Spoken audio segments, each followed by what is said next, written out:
Now we're doing a tool review on this, the spot weld cutter. That's what it is.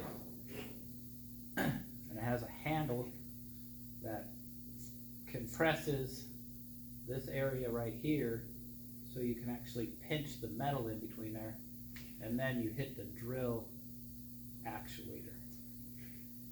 But I'll show you how it works in a minute.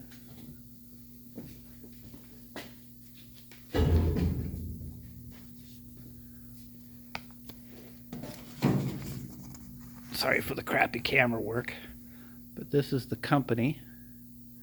There's the part number. That's what the tool is.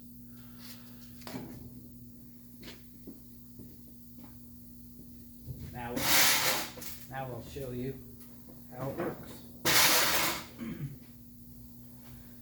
Got your safety equipment, your gloves, your goggles. Then you can hook your air line. It's an air tool.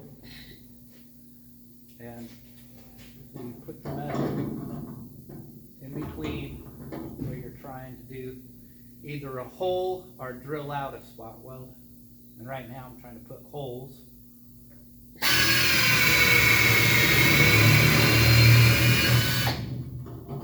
And it's nice because it holds everything solid because you're pinching the metal. This thing's actually like a clamp.